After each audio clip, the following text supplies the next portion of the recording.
Hey guys, welcome to my channel. I am Olaisia. I am a leadership and high performance coach. I also work at the Institute of Coaching at Harvard Medical School, and I'm glad you're here. Today we're going to talk about how do I actually set goals?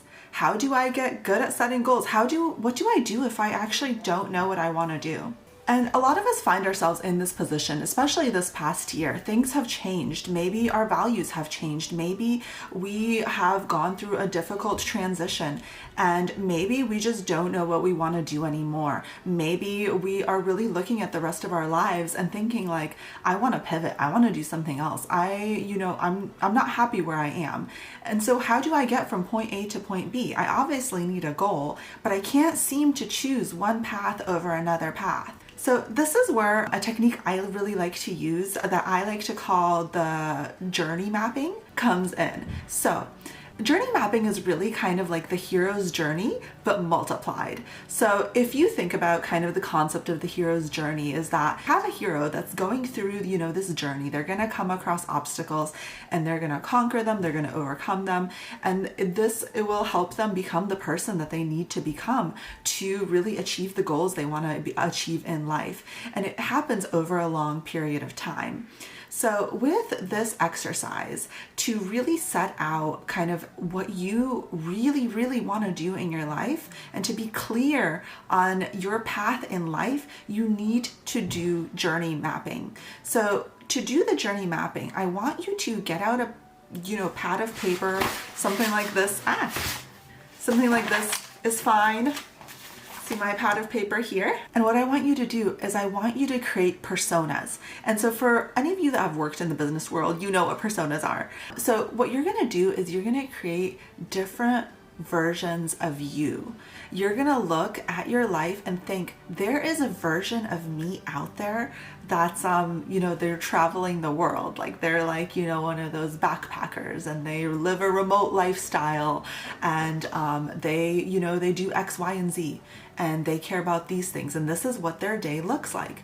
And for most of us, we have about, 4 to 6 versions of ourselves. And a lot of us have kind of competing versions. So, maybe you have this kind of nomad lifestyle and it competes with like your desire to have a law career.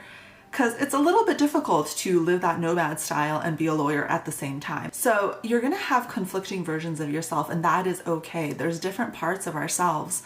And we really need to explore the different parts and kind of find acceptance in the parts that we don't choose to pursue. So you're creating your journeys.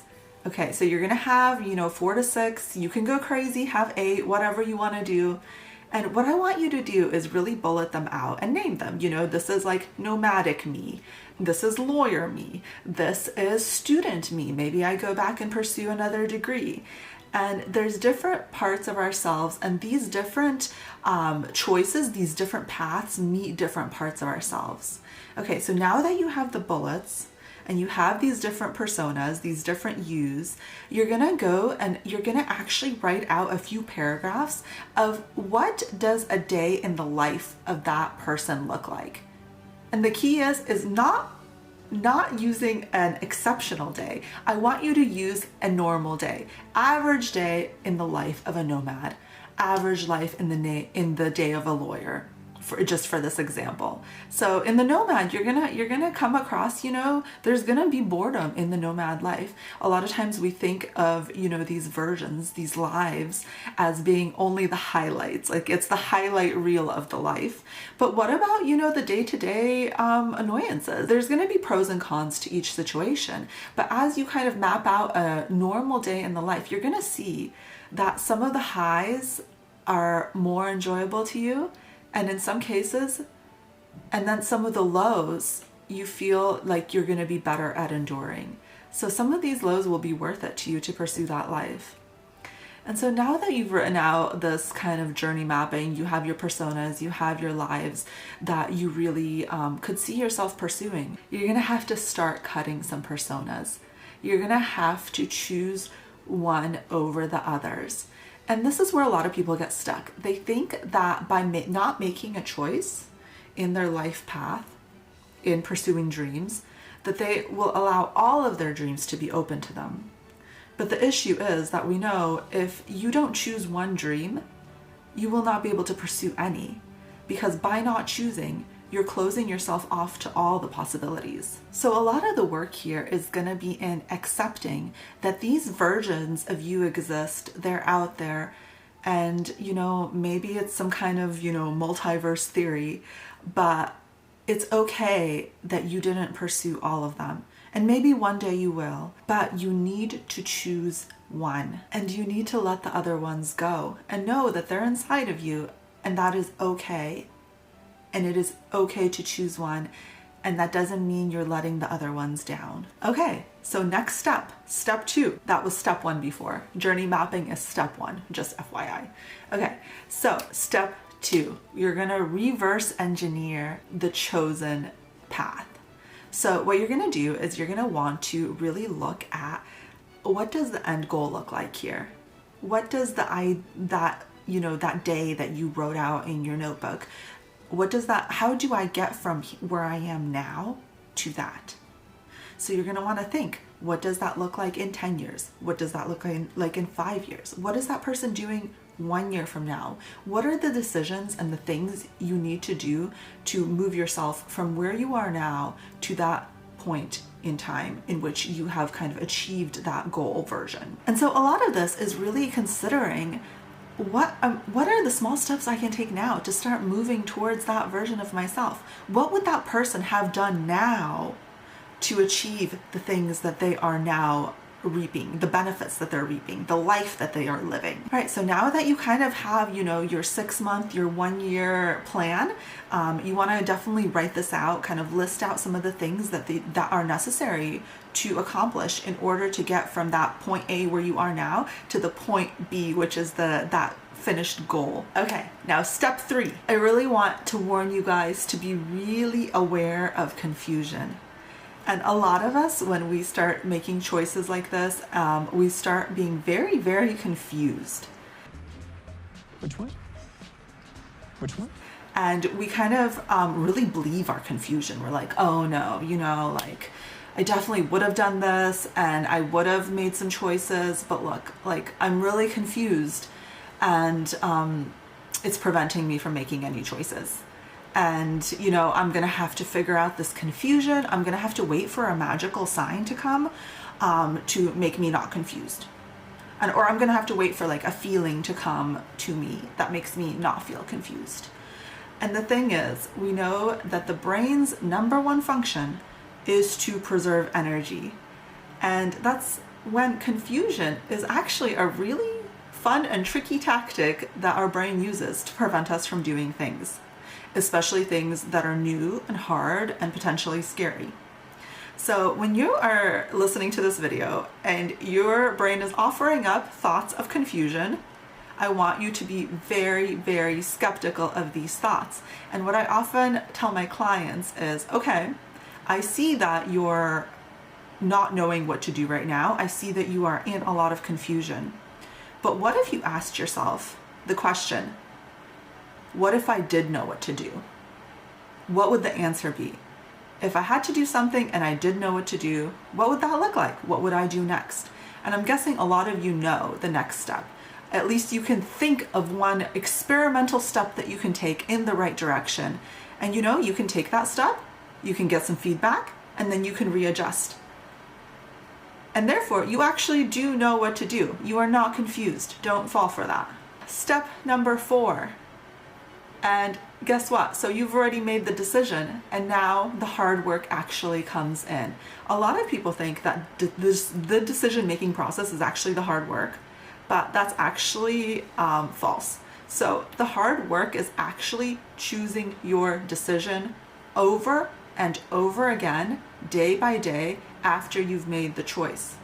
So hear me out. A lot of us make a decision and then we expect ourselves to be kind of filled with this knowing and feeling secure and sure in our decision. But the thing is, the decision cannot give that to you. Only you can give that to yourself. So what you need to do is you need to actually focus on information that allows you to think that this was the right decision. What a lot of us do is we make a decision and then we start thinking about other decisions and how good they would have been. And we start comparing it to our decision in a negative way. We think like, oh, that decision would have had these positives and my decision has all these negatives. Well, that's going to lead to having a bad decision. You're never going to reap the benefits of your decision if you don't continuously choose your decision and find the positives in your decision. You're never going to be happy with your decision if you keep thinking about why it was wrong. You're only going to be happy in your decision if you keep thinking about why it was right. So this is your work. You choose it over and over again. And I think, and you know, it sounds a little bit counterintuitive, but it really leads to a life of a lot of opportunity and contentment in that decision. Okay, and so your fifth step in setting a goal that is amazing and life-changing, what you want to do is you want to think of the outcome that you have in your goal. And then what you want to do is you want to think, how can I change my behavior? What actions can I take to make this outcome guaranteed? And obviously in life, we know that we cannot guarantee everything, but if I could structure my days, my behavior, my plan in order to make sure that this is guaranteed, what would I do? So if I use the example of studying for a test, right? So my outcome is that I want to get 100% on the test. And I know that, you know, I cannot necessarily guarantee this outcome. Maybe there's going to be a tricky question that I'm just going to miss. But I can structure my plan and my behavior to maximize my potential to get 100%. So what I can do is I can say, you know, I am going to make 20 flashcards. I am going to study 1 hour every day each night. I am going to review the materials and, you know, rewrite them and in a way that is most beneficial to learning. So there's all these steps I can take to ensure this. And in taking all of these steps and checking them off, I know that the likelihood of me getting 100% rises and rises. So this is what I want you to do with your goal. I want you to go at your goal and I want you to think, what is a process that I can create that would ensure these results? And really, really break it down. You're going to want to break it down, you know, by like the smallest steps. And then I want you to completely forget the outcome. No more thinking about the outcome. You cannot control the outcome. What you can control is your own behavior. So from now on, you only focus on the process. So maybe it's studying, you know, 10 hours a week. Did I accomplish this? Then if yes, I did an amazing job and I am moving towards my goal. Or maybe it's, you know, creating 20 pieces of content for your business. Then if you accomplish this, then you're doing a great job. So you want to set these kind of on a weekly, monthly, yearly type of increment and see what you can do to really make sure that you can achieve your goal and control the things that you can control. And this will really maximize productivity and it will really maximize your motivation, because a lot of times when we focus on the outcome, which is something that we can't necessarily control, it makes us super demotivated and it seems just like this big giant thing that we can't overcome, and our brains don't like it because our brains are trying to save energy. Okay, so I hope this video was helpful in the kind of 5 steps of how to set and accomplish your goals, and I hope you guys enjoyed it. If you did, click like on the thing below, the thumbs up thing, and as always, subscribe to the channel if you haven't done so already, and I look forward to seeing you guys next week. Bye bye.